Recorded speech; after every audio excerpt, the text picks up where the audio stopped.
અને જંબુસરની વાત કરીએ, જ્યાં કમોસમી વરસાદથી મોટું નુકસાન થયું છે. વાવાઝોડાને કારણે ઈંટ ઉત્પાદકોને નુકસાન થયું છે. જંબુસરમાં 40 થી 45 ઈંટ ઉત્પાદકો આવેલા છે. કમોસમી વરસાદથી મોટી માત્રામાં ઈંટો પલળી ગઈ છે. કમોસમી વરસાદમાં ઈંટો પલળી જતા મોટું નુકસાન લોકોએ વેઠવું પડી રહ્યું છે. સરકાર ભઠ્ઠાઓનો સર્વે કરી સહાય આપે તેવી માંગ કરાઈ છે.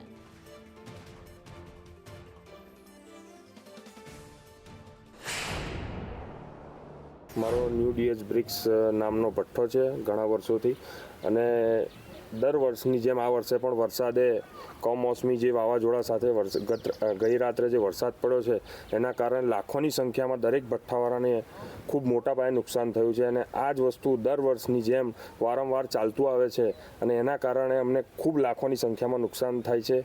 તેથી અમે સરકારશ્રી પાસે અપેક્ષા રાખીએ છીએ કે અમારી જાણકારી લે, ઇન્સ્પેક્શન કરે, તો અમને આ વારંવાર ઘડીએ થાય એવી અમે અપેક્ષા રાખીએ છીએ સરકાર પાસે, કારણ કે ખૂબ મોટા પાયે નુકસાન થયું છે ભઠ્ઠાવાળાને. માવઠું બોલ્યું વાયરાના કાનમાં, ચાલ જઈએ ઉનાળાની જાનમાં. પરંતુ વરસાદ આવ્યો તો ખરો, કમોસમી વરસાદ આવ્યો, એ ઉનાળાની જાનમાં આવ્યો. પરંતુ અહીંયા જંબુસર તાલુકો છે ને જંબુસર તાલુકાની અંદર આ ઉનાળાની જાનની અંદર આવેલા વરસાદે ચારે તરફ તબાહી મચાવી છે. કેટલાકના મકાનોના છાપરા ઉડી ગયા છે.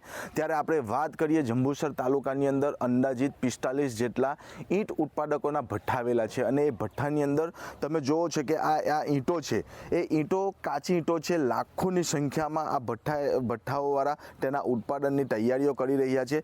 પરંતુ દર વર્ષે એવું કમોસમી વરસાદ આવે છે ને જેને લઈને અહીંયા મોટું નુકસાન થાય છે. અહીંયાના જે ઈંટ ઉત્પાદકો છે તેને મોટી સંખ્યામાં, લાખોની સંખ્યામાં નુકસાની વેઠવાનો વારો આવી રહ્યો છે.